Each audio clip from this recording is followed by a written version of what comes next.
자, 이 오마이걸의 불꽃놀이를 선곡을 한 거 보니까 확실히 젊은 분 맞긴 맞네요. 이미 젊은 나이에 정말 세계적인 그런 명성을 쌓았지만 앞으로 보여줄 것들이 굉장히 많을 것 같은 그런 분이에요. 이분의 앞으로의 활약상도 너무 기대가 되고 또 그동안 일어났던 그 업적에 대한 뒷얘기도 너무 궁금합니다. 사실 그때 나의 세상은 너 하나밖에 없어서 안녕. 한동안 감기보다 더 아팠지. 너를 그려본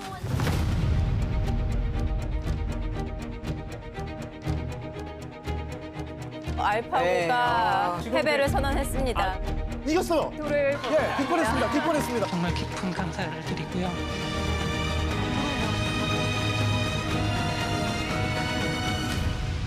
안녕하세요. 안녕하세요. 아, 반갑습니다. 반갑습니다. 네, 와, 여기서 이렇게 실제로 뵙네요. 예, 사시죠. 네네. 남산 오랜만에 오셨죠? 아, 정말 오랜만입니다. 네, 얼마 만이신 거예요? 10년 넘은 것 같아요. 한 10년 정도? 이제 예전에는 좀 머리 좀 식힐 겸 남산도 많이 오고 했었는데 아, 어느 순간부터는 좀 다른 분들이 머리 식히러 온다 그러면은 좀 뭐 그러려니 하는데 이세돌 씨가 머리 식히러 왔다 그러면 이게 굉장히 정말 큰 좋은 영향이 있었을 것 같은 그런 생각도 들고 많이 도움이 되셨어요, 진짜? 아무래도 그렇겠죠. 뭐 뭔가를 좀 머리 식힌다 아니면 뭔가 비운다 뭐 이랬을 때는 예, 이런 한적한 혼자서? 예, 보통 혼자서 왔습니다. 이제 와이프 네. 제 지금 아내 네. 그분이랑도 왔었고 네. 예. 근데 그거 외에는 정말 혼자 온 것 같아요. 음악은 오마이걸의 불꽃놀이를 예. 고르셨어요. 특별한 뭐 그런 스토리라기보다는 네. 그 당시에 제가 은퇴를 앞두고 그 노래를 들었는데 그게 이제 뭐 좀 기억해달라는 시간이 지나도 달라도 좀 기억해달라는 그런 것이 있어서 좀 와닿더라고요. 아, 음악 가사가. 예, 좀 시간이 지나도 날 잊지 말라 달라 뭐 이런 내용이라 좀 와닿았어요, 솔직히. 어떤 다른 가치는 분명히 존재한다고 생각을 하는데 그런 것들을 좀 기억해달라 그런 거죠. 나 오늘 인터뷰하면서 굉장히 당황 많이 할 것 같아. 좀 가볍게 가시죠.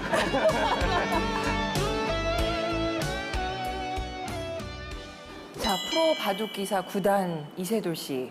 네. 저희 프로그램 나오신 소감 먼저 여쭤봐도 될까요? 일단 오랜만에 남산에 와서 자체로 너무 기분이 좋았고요. 네. 오늘 정말 예상 밖의 패션을 보였는데 너무 좋았습니다. 근데 그 남산에 이제 종종 올라오셨었다고 하셨는데 그거 외에도 굉장히 특별한 곳이라고. 아, 네. 여러 그게 있습니다. 이제 와이프 사실 저는 그렇게 프로포즈를 뭐 대단하게 하지는 않았어요. 네, 네. 밥 먹으면서 그냥 이런저런 얘기하면서 있는데 거기 이제 남산 저기 위에 레스토랑에서 예. 결혼해 줄래 하고. 이게 뭐 프로포즈라고 하긴 민망한데 뭐 그러지 않았.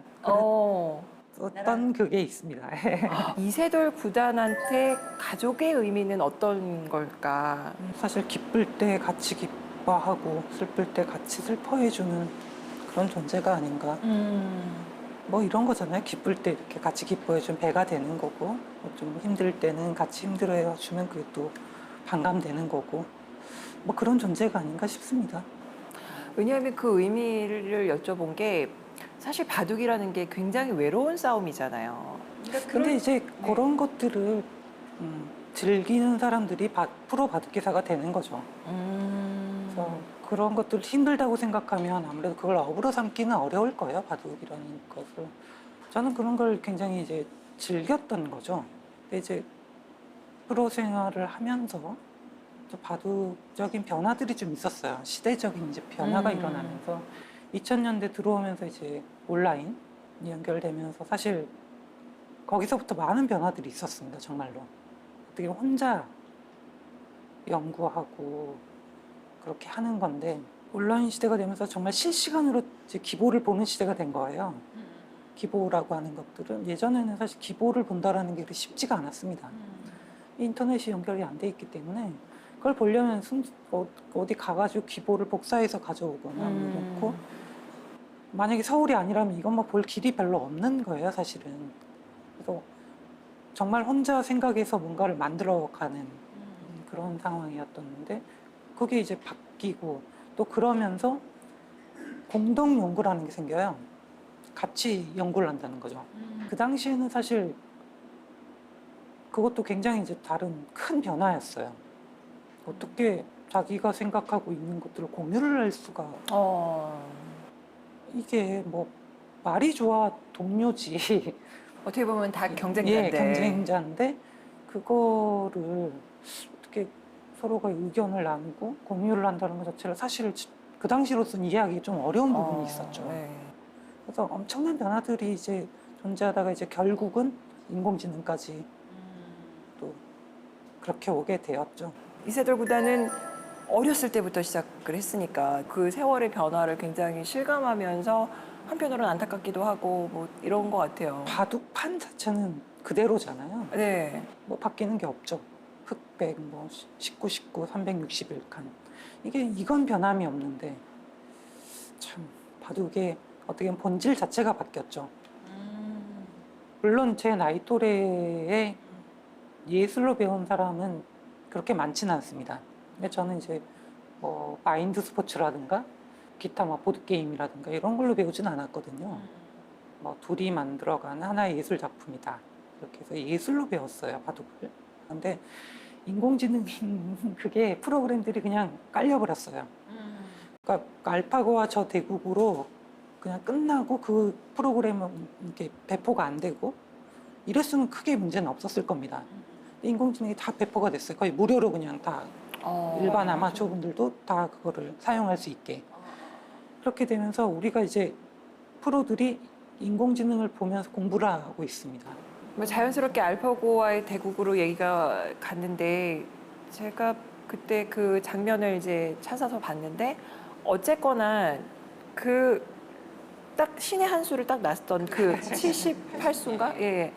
그때 개발자들이 웅성웅성 하더라고요. 이거 뭐지? 굉장히 당황하더라고요. 먼저 끼워갔어요.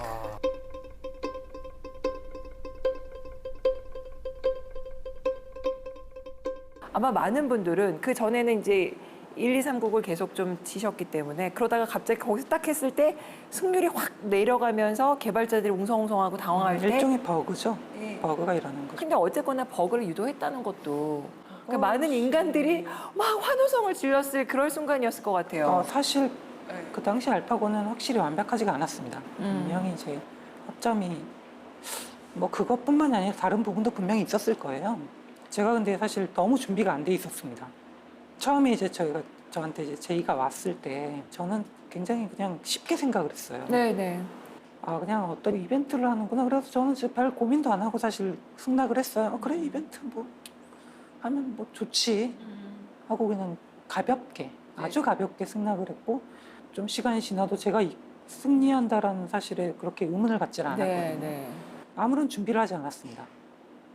거의 뭐 어떻게 보면 제 입장에서는 그냥 기습을 당한 느낌이었어요. 이제 뭐 마주보고 이렇게 대국을 네네네. 하는데 뭐 바둑돌을 놔주는 분은 있었죠. 네네네. 있었는데 그분이야 뭐 그냥 이걸 보고 그냥 그냥 놔주는 놔주시는 분이죠. 거니까 뭐 네네. 승부 호흡이나 이런 것들이 전혀 느껴지지가 않죠. 그런 낯선 분위기에서 거의 저 혼자서 무너졌어요, 사실은. 그러니까 일국 자체는 그냥 허무하게 끝나고 그러고 나서 2국으로 갔고 2국은 어떻게 보면 가장 정상적인 그런 대국이 이루어졌어요. 결국 패했죠. 그러니까 사실상 2국이 1국 느낌입니다. 그리고 어떻게 보면 저 자체가 멘탈도 좀 많이 무너진 상태였고 처음으로 삼국대에 작전을 짰어요. 저는 이렇게 생각을 했죠.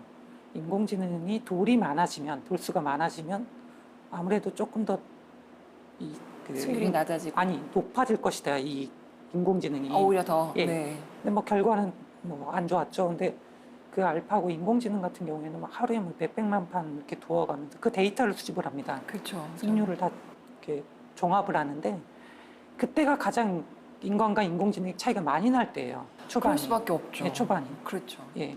그래서 초반은 무조건 승부를 피해야 됩니다. 아, 그래서 거기서 어떤 실패의 경험을 가지고 예, 자국에서 이제 그렇죠. 좀 보완을 해서 그렇게 하신 거예요. 그래서 초반을 완전히 배제를 하고 저는 이제 백수 이전의 승부를 본다고 했어요. 그러니까 이게 또 백수 이상이 되면 우려했던 대로 아마 인공지능이 거의 그냥 완벽하게 누워갈 겁니다.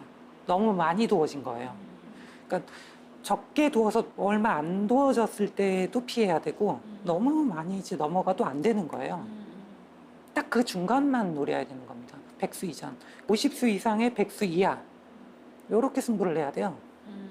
그래서 결과론적으로는 작전대로 갔습니다. 겁니다. 먼저 끼워갔어요.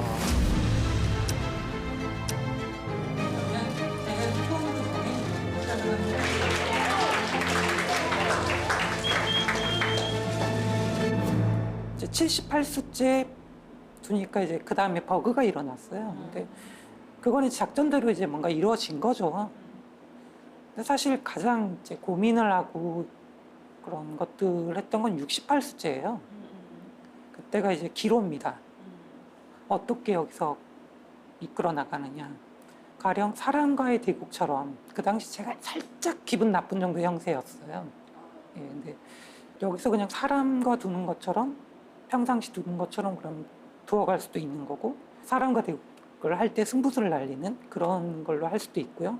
아니면 제가 처음에 그 작전대로 그러니까 그 사국의 그 진행대로 그렇게 갈 수도 있었던 거죠. 한 세 가지 좀 A, B, C 정도의 거기서 제가 선택을 했어야 돼요. 그냥 정상적으로 진행을 할까? 아니면 여기서 흔히 말하는 승부수를 한번 할까? 굉장히 고민을 많이 했었습니다.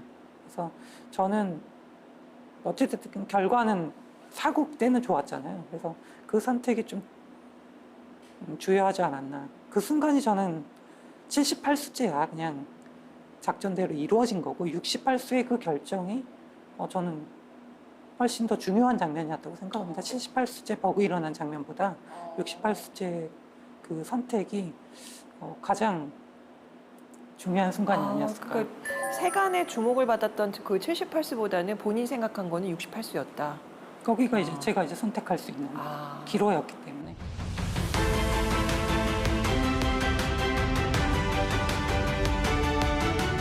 일승 4패이긴 하지만 어쨌거나 귀중한 1승을 거두셨어요. 1승을 가족의 응원이 없었다면 불가능했을 거다 이렇게 말씀을 하셨거든요. 사실 이제 그런 게 있잖아요. 3패를 하고 둔다라는 게 사실 좀 심적으로 쉽지는 않았던 것 같아요. 그렇죠. 딸아이가 그 당시에는 좀 어렸죠. 네. 어렸는데 좀 그런 것들에 대해서 완벽히 이해는 못 하잖아요. 어리다 보니까. 그래서 그냥 3패하고 그냥 아이 가지 마. 뭐 3패를 했는데 뭘 또 가서 뭘 하냐. 뭐 이런 식으로 이제 얘기를 하는데 근데 좀 풀리더라고요. 네. 그런가. 좀 그런 것들이 있는 것 같아요. 그때가 또 결혼기념일이었어요. 그 삼국제가 이제 패배하는 날 결혼기념일에 또 그 딥마인드 쪽이죠. 딥마인드 쪽에서 그 호텔 방으로 와인 한 병을 샴페인이죠. 샴페인을 올려보냈더라고요. 참 너무 미안하잖아요. 이게 좀 아닌데. 그래서 저는 사실 대국 전에도 그건 당연히 일정이 나와 있었기 때문에 결혼기념일인 걸 알았어요.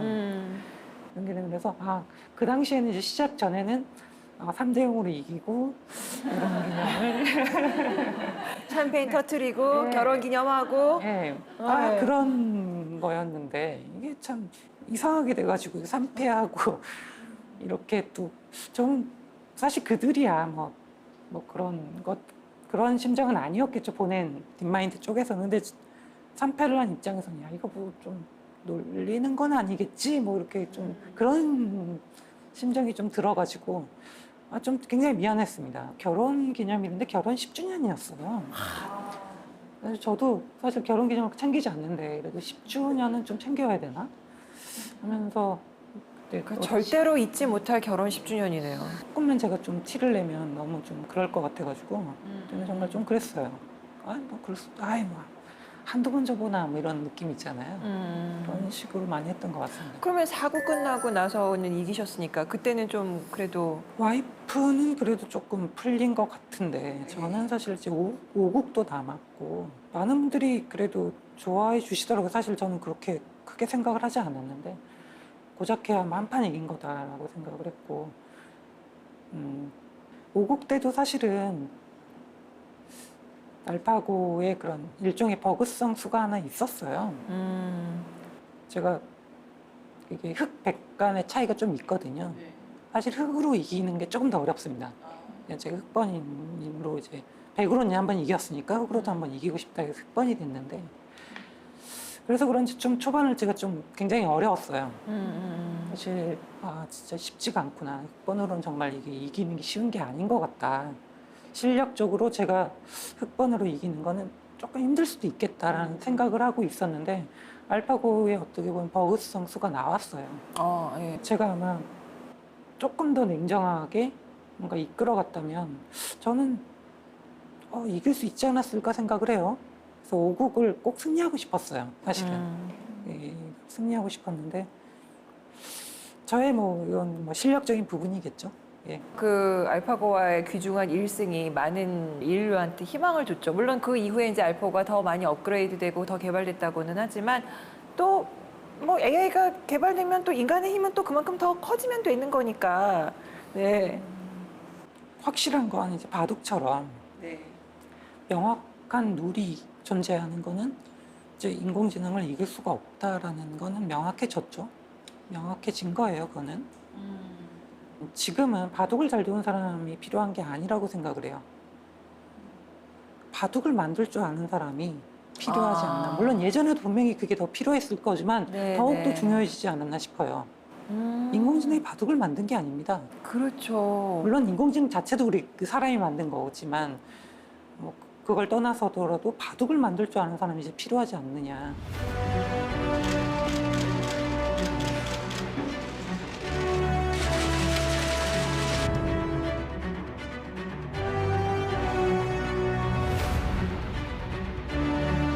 그 뭐 이세돌 씨의 그 어린 시절 뭐 많은 분들이 아시고 또 언론을 통해서 많이 또 알려진 부분도 있긴 하지만 살원 과정에 있어서 즐겼다고 얘기는 하셨어요. 분명히 5살 때 시작을 해서. 네.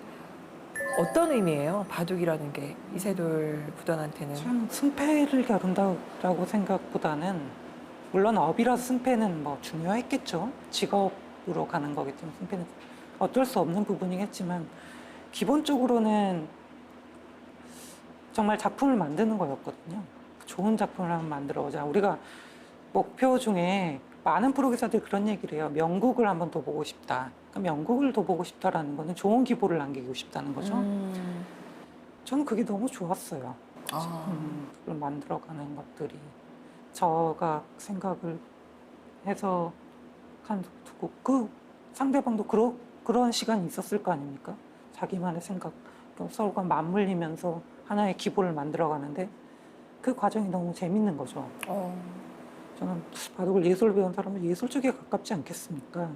뭐 이렇게 했는데 또 스포츠로 가고 공동 연구가 일어나고 심지어는 물론 그게 이제 은퇴의 큰 이유였겠지만 뭐 인공지능이 나오고 참 이런 변화에 적응을 하는 게 조금 어려웠던 것 같아요. 근데 그 은퇴를 결정하는 거에 있어서 알파고와의 승부가 좀 영향을 끼쳤나요? 그러니까 알파고의 승부는 영향을 끼친 건 아니고요. 그 인공지능 이제 프로그램이 깔리면서 좀 문제가 생겼고 사실 인공지능 프로그램이 깔려버리니까 이거는 대책이 없는 거예요.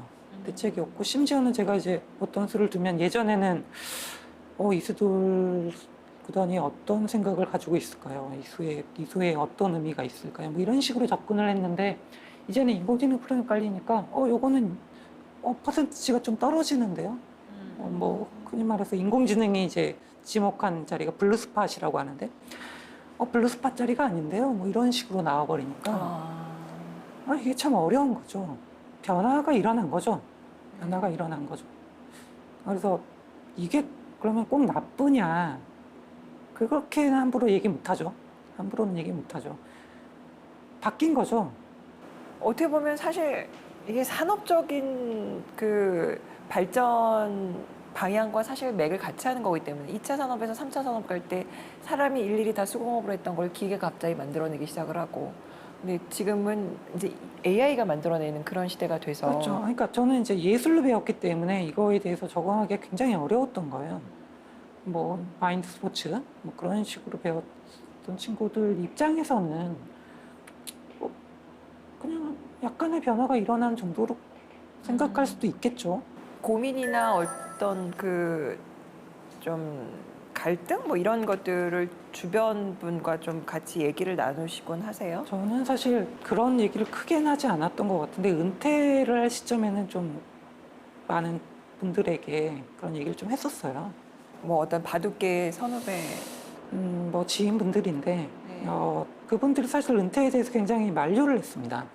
그래서 저는 은퇴라는 거에 대해서 후회나 그런 건 없어요. 사실은 없는데 근데 많은 분들이 아쉬워하시죠. 죄송한 마음은 있어요. 지금 이 상황에서 은퇴를 하는 것은 좀 그렇지 않느냐. 너무 기대를 좀 저버리는 게 아니냐. 라는 좀 말씀을 하셨는데 저도 좀 그 부분에 대해서 굉장히 고민을 많이 했어요. 그런 부분에 대해서는 굉장히 죄송하게 생각을 합니다.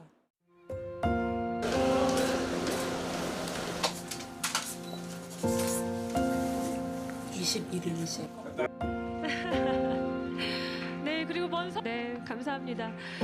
역시 이세돌 구단입니다. 이창호 구단을 물리쳤을 때 그때 정말 많은 분들이 깜짝 놀라셨거든요.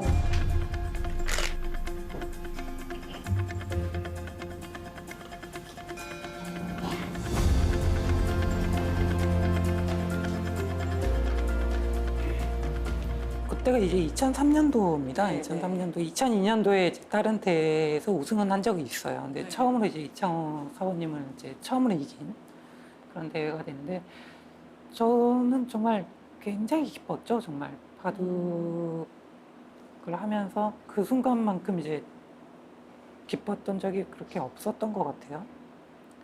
어떻게 보면 목표를 이룬 거죠.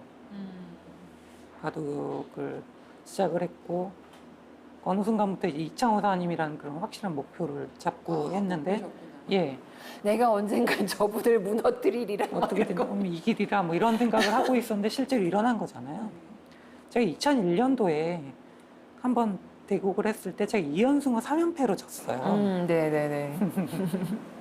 그리고 이제 2003년도에 제가 네네. 3대 1로 이제 승리를 했는데 정말 다 이룬 것 같은 그런 심정이 들고 그러다 보니 정말 뭔가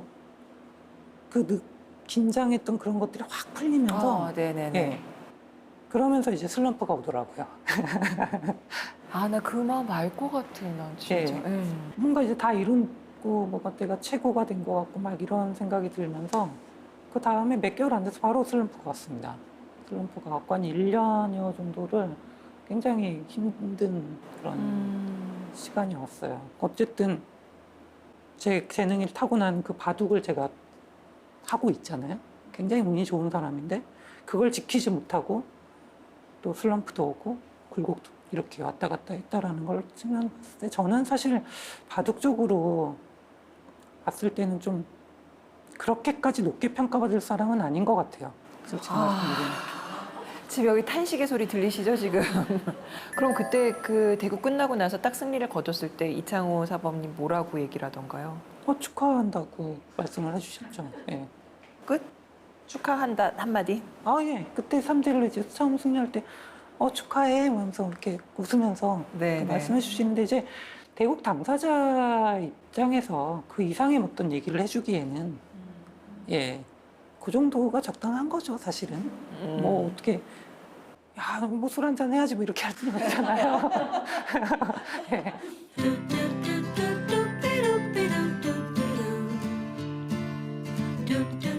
바둑을 안 했다면 공부 되게 잘하셨겠죠? 잘 모르겠어요. 저도 뭐 해보질 않았기 때문에. 근데 조금 굴곡이 있지 않았을까라는 생각도 좀 해보긴 합니다. 바둑에는 사실 제가 12살에 입단을 했는데 프로가 된 이후로는 그렇게 터치가 안 이루어집니다. 그러니까 그 당시가 이제 초등학교 6학년인데 그 순간부터 그렇게 터치가 안 들어왔어요. 그걸 또 굉장히 당연스럽게 생각을 지금 따지면 굉장히 너무 어린 나이인데 그걸 굉장히 당연시했거든요. 어느 정도 그래도 공부 머리는 그래도 좀 나름 자신은 있는데 아니 그 그런 것들은 있었을 것 같습니다. 형님이 이세돌 구단보다 머리가 좀 덜 좋아서 서울대 가셨다고. 바둑 안 하시고 그냥 서울대 컴퓨터공학과를 진학을 하셨다고. 조금 머리가 덜 좋아서. 분야가 다른 거죠, 사실은. 참 부모님이 자녀분들 보면서 뿌듯하셨을 것 같아요. 아버님의 영향으로 바둑을 시작하신 거죠? 네, 아버지가 아무래도 그 당시에 이제 아마추어 굉장히 고수세요. 바둑 보시고. 시골이잖아요, 사실은. 제가 태어난 게 섬이다 보니까 좀 분위기가 사실 좀 다르긴 해요. 아, 네네네. 조금 시대적으로 조금 차이가 있어요. 저는 이제 83년생인데요. 실제적으로 보면 약간 73년생 느낌이 날 수가 있습니다. 아니 사실 제가 72년생이거든요. 근데 저보다 더 위로 보이시니까요. 거기가 조금 그렇게 좀 차이가 있잖아요. 아무래도 서울과 그쪽 차이가 있기 때문에. 예. 저는 진짜 그때 당시에 막 그 피자에 대해서 제가 잘 몰랐어요. 피자 같은 걸 잘 몰라가지고 좀 잘못 알아가지고 비파나무라고 있는데 그걸 이제 피자나무라고 할 정도로 굉장히 좀 그런 시골이다 보니까.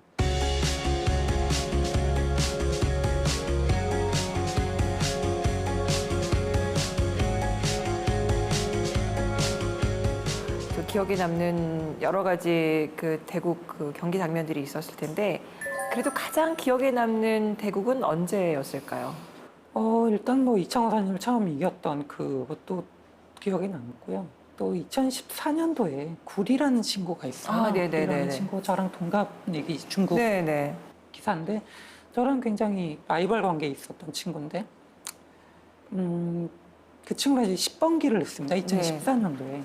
어떤 라이벌 관계에서 우열을 가릴 수 없어서 10번기가 이루어진 거잖아요.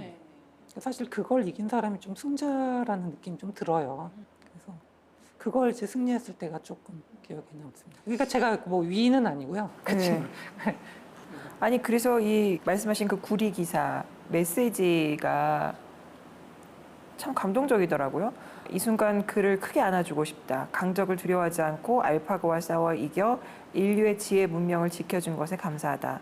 너는 내가 항상 쫓던 목표였다. 이거 보셨어요? 보긴 봤는데요. 뭐 네. 너무 이게 사실 저는 이제 제가 너무 감동적으로 읽었어요? 알고 지낸 친구잖아요. 사실은 너무 이게 너무 이게 대중들을 좀 생각을 한 게 아닌가. 뭐 이렇게까지 그렇게 했나 싶긴 한데 어쨌든 저는 굉장히 저도 고마운 친구죠. 왜냐하면 라이벌이라는 게 굉장히 감사한 존재예요. 서로가 이제 목표가 돼주는 거죠. 그 친구의 바둑을 보면서 많은 것들도 얻어가고 그 친구를 이기기 위해서 조금 더 뭔가를 또 생각하게 되고 발전적인 그런 생각을 하게 하는 그런 원동력이 되는 거죠. 라이벌이라는 게. 그래서 저는 굉장히 감사하게 생각을 합니다.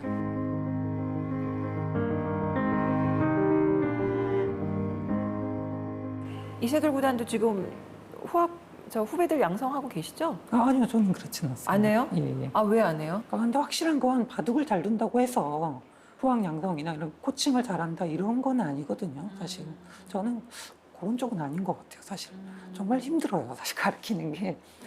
그래서 가르치는 거 대신에 아예 이제 게임을 아예 만드셨어요. 그죠? 이제 만드는 식으로 이제 새로운 인생이라고 할까요? 아니면 좀 약간 변화? 사실 저는 처음에 제의를 받았을 때는 조금 뭐라 그래야죠? 당황스럽다고 해야 되나요? 뜬금없다? 바둑 프로 기사로서 가면서 25년간 정도 이제 프로 생활을 했는데요. 가장 아쉽게 생각했던 게 이제 바둑 인구가 계속 줄고 있죠. 그래서 그 제의를 처음 받았을 때 그런 생각을 했어요. 바둑이라는 게임이 너무 어렵기 때문에 요것에 좀 진입장벽을 낮추고 그래도 바둑의 전부는 아니지만 일부라도 좀 장점을 가져올 수 있는 게임을 만들어 보면 어떨까 하는 좀 생각이 들더라고요. 그게 이제 어떻게 보면 보드게임을 만들게 된 계기죠. 저는 바둑이 지금 어떻게 보면 바둑의 가치는 지금 시대가 오히려 더 올라가 있다고 생각을 합니다. 그리고 바둑만한 게임은 없다고 생각을 해요. 바둑 인구는 많이 줄었지만 이제는 뭔가가 필요한 거죠. 예전에 우리가 2000년대 들어오면서 디지털 시대에 전환을 해서 다 이런 거 바꾸려고 하고 디지털로 뭔가 나아가려고 했잖아요. 그때는 정말 어떻게 보면 오프라인은 이제는 구시대 뭐 이런 느낌이었는데 이제는 너무 이쪽으로 가다 보니까 이제 이게 필요하게 된 거예요. 너무 가버렸어요. 사람은 결국 우리는 오프라인에서 살고 있는데 디지털에 살고 있지는 않잖아요. 이거는 이제는 생각을 할 시기입니다. 그러니까 이게 정말 인공지능 우리가 지금 활용하는 것도 이게 필수가 아예 선택이 아니라 필수라는 느낌이 들거든요. 근데 이제 이 오프라인을 해서 뭔가 바둑이든 뭔가를 배우는 것도 이제 선택이 아니라 필수적인 느낌이 좀 들어요. 뭔가를 하긴 해야 됩니다.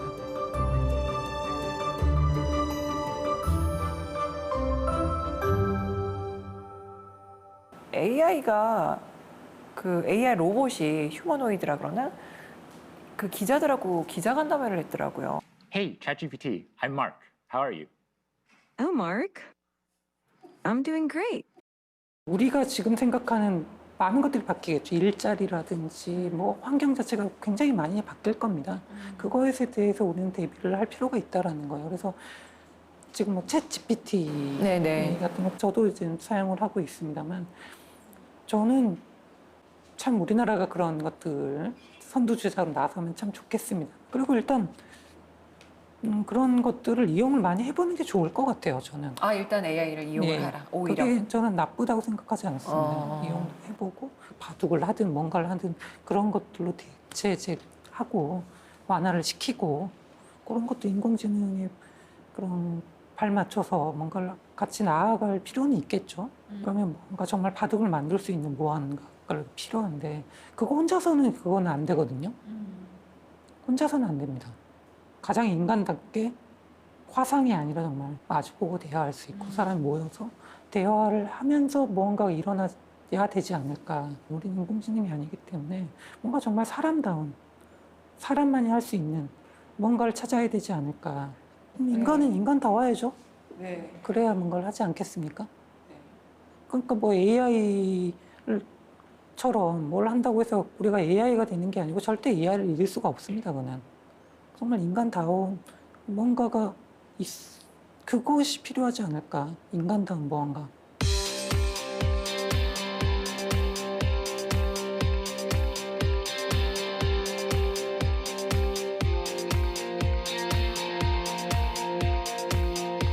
연애하실 때 남산 오셔서 자물쇠 이거 안 그건 안 해보셨어요? 해봤어요. 예, 여기다 예, 쓰는 여기다가 거고요? 쓰시면 저희가 이거를 자물쇠 걸어서 걸어드리거든요.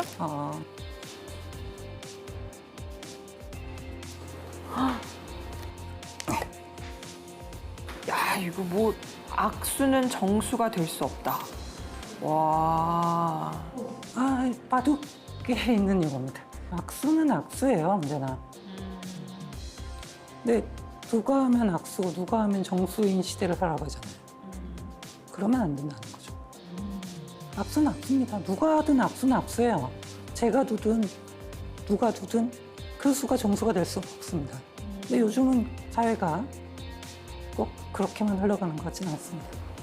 사실 바둑에서 인생을 배우신 분들이 굉장히 많고, 예, 또 많은 가르침대로 또 실행하려고 하시는 분들이 많은데, 아무튼 그래도 바둑이 영원할 거라고 생각해요. 그럼요. 네, 네. 계속 지속되겠죠. 네. 앞으로도 계속 멋진 모습 보여주실 거라고 생각하고요. 저희도 항상 응원하겠습니다. 네, 고맙습니다. 감사합니다. 네.